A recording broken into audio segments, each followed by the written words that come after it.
샬롬. 오늘의 듣는 묵상은 이사야 53장 4절에서 6절까지의 말씀입니다. 그는 실로 우리의 질고를 지고 우리의 슬픔을 당하였거늘 우리는 생각하기를 그는 징벌을 받아 하나님께 맞으며 고난을 당한다 하였노라. 그가 찔림은 우리의 허물 때문이요 그가 상함은 우리의 죄악 때문이라. 그가 징계를 받음으로 우리는 평화를 누리고 그가 채찍에 맞음으로 우리는 나음을 받았도다. 우리는 다 양 같아서 그릇 행하여 각기 제 길로 갔거늘 여호와께서는 우리 모두의 죄악을 그에게 담당시키셨도다. 아멘. 야구에는 희생플라이라는 용어가 있습니다. 팀이 한 점을 내기 위해서 타자가 의도적으로 하늘을 향해 공을 멀리 보내는 작전을 이루는 용어입니다. 하늘로 공을 멀리 보내면 공이 잡히는 순간 3루에 있던 주자는 홈으로 들어옵니다. 그래서 팀은 한 점을 얻게 되는 것이죠. 그렇다면 그 공을 멀리 보낸 타자는 어떻게 될까요? 득점에는 성공하지만 타자는 아웃이 됩니다. 아웃이 된다라는 것은 죽는 것을 말하죠. 그 타자는 더 이상 그라운드 위에 남아있게 되는 것이 아니라 팀원들에게로 돌아와야 합니다. 그런데 여러분, 타자는 죽었지만 작전은 성공한 겁니다. 자신의 희생으로 인해 팀을 살렸기 때문입니다. 그 타자가 팀원들에게 돌아오는 발걸음은 박수를 받고요. 잘했다고 칭찬을 받습니다.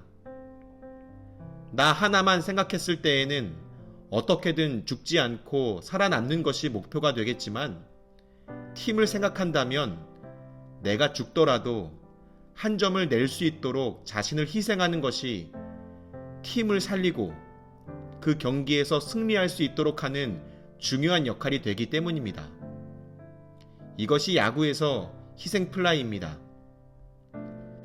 단순히 게임에서 존재하는 야구 용어이지만 저는 이 안에서 진정한 희생이란 무엇인가, 특별히 그리스도께서 온 인류를 위해 자기 자신을 내어주신 그 아름다운 희생의 의미를 깊이 생각해 보게 되었습니다. 여러분, 우리는 이 희생이라는 단어를 좀 꺼리는 경향이 있는 것 같습니다. 희생이라고 했을 때 우리는 주로 억울한 일을 참아야 한다거나 혹은 굳은 일을 해야 한다거나 혹은 남들이 하기 꺼려하는 일을 대표로 나서서 할 때 저 사람이 참 희생한다. 저 사람이 대표로 희생하네. 라고 이야기를 합니다. 생각해보니 희생한다는 말을 주로 고생한다 라는 의미로 사용할 때가 많은 것 같아요. 그래서 우리는 내가 희생해야 한다 라고 했을 때 그리 반갑게 생각되지는 않는 것 같습니다. 그런데 여러분, 희생은 단순히 내가 포기하고 내가 손해보고 내가 참아내는 것만을 이야기하지 않습니다. 오히려 내가 포기하는 것을 통해서 무언가를 지켜낼 수 있다는 것이 바로 희생의 진짜 의미입니다. 내가 포기할 때 비로소 지켜낼 수 있는 것. 그것이 희생이라는 단어 안에 담겨있는 귀한 가치인 것입니다. 부모의 희생은 자녀를 지킵니다.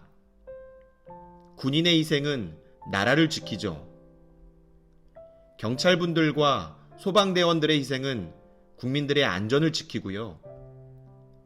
사회복지사들의 희생은 노인복지, 다문화 가정의 복지, 장애인 복지, 보육이 필요한 아동들의 복지 등 그들의 희생은 이 시대에 돌봄이 필요한 이들의 복지를 지킵니다. 그리고 그리스도의 희생은 온 인류 전체를 지켰습니다. 오늘 이사야의 말씀은 그 그리스도의 희생에 담긴 의미를 우리에게 이야기해주고 있는데요. 다시 한번 오늘의 말씀을 읽어드립니다. 그가 찔림은 우리의 허물 때문이요 그가 상함은 우리의 죄악 때문이라. 그가 징계를 받음으로 우리는 평화를 누리고 그가 채찍에 맞음으로 우리는 나음을 받았도다. 우리는 다 양 같아서 그릇 행하여 각기 제 길로 갔거늘 여호와께서는 우리 모두의 죄악을 그에게 담당시키셨도다. 아멘. 예수 그리스도께서는 징계를 받으심으로 우리의 평화를 지켜주셨고 예수 그리스도께서는 채찍에 맞으심으로 우리가 나을 수 있도록 지켜주셨습니다. 그 희생이 있었기 때문에 우리는 구원의 소망 가운데 오늘을 살아갈 수 있게 되었다라는 사실을 결코 잊어선 안 됩니다. 그렇습니다. 그리스도의 희생이 온 인류 전체를 지켰습니다. 우리는 그 희생을 기억해야 합니다. 기억해야 할 뿐만이 아니라 그 희생의 모습을 우리도 살아내야 합니다. 여러분들이 계신 그 삶의 자리에서 누군가를 지키기 위해 오늘 내가 할 수 있는 일이 무엇인지 생각해야 합니다. 그렇게 우리가 내가 가진 것으로 나 아닌 다른 사람을 위해 살아갈 때 여러분들의 희생을 통해 오늘도 세상은 희망 가운데 지켜질 것입니다. 기억하십시오. 우리는 이미 그리스도의 희생을 통해 은혜를 입은 사람들입니다. 받은 은혜에 감사하며 오늘도 누군가를 위해 희생할 수 있다는 사실이 우리 안에 기쁨으로 넘칠 수 있는 복된 하루 되시기를 주님의 이름으로 간절히 소망합니다. 들은 말씀 기억하며 잠시 기도하도록 하겠습니다.